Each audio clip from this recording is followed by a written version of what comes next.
بسم اللہ الرحمن الرحیم۔ میرے محترم دوستوں، یہ ہے مسجد جعرانہ جو کہ مکہ مکرمہ سے جانب طائف 26 کلومیٹر کے فاصلے پر ہے۔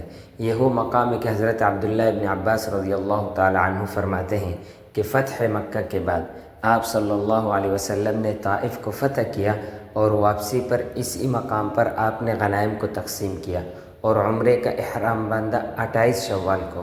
اور یہ وہ مقام ہے کہ یوسف بن ماہک فرماتے ہیں کہ 300 انبیاء کرام نے اس مقام سے عمرے کا احرام باندھا ہے، اور اسی مقام پر آپ صلی اللہ علیہ وسلم نے اپنا عصا مارا، جس کی وجہ سے وہاں سے ٹھنڈا اور میٹھا پانی نکلا۔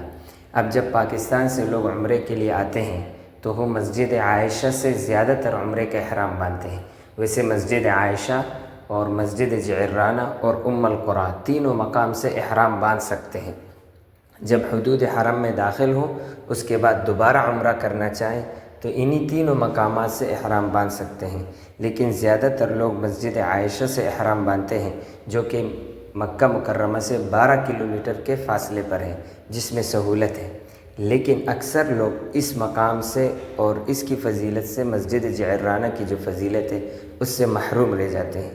اس لیے جو لوگ عمرے کے لیے آئیں تو وہ اس مقام سے بھی عمرے کا احرام باندھ لیں، تاکہ مسجد جعرانہ کی جو فضیلتیں ہیں اور جو برکتیں ہیں وہ بھی ان کو حاصل ہو۔ انبیاء کرام نے یہاں سے 300 انبیاء کرام نے یہاں سے عمرے کا احرام باندھا ہے۔ والسلام۔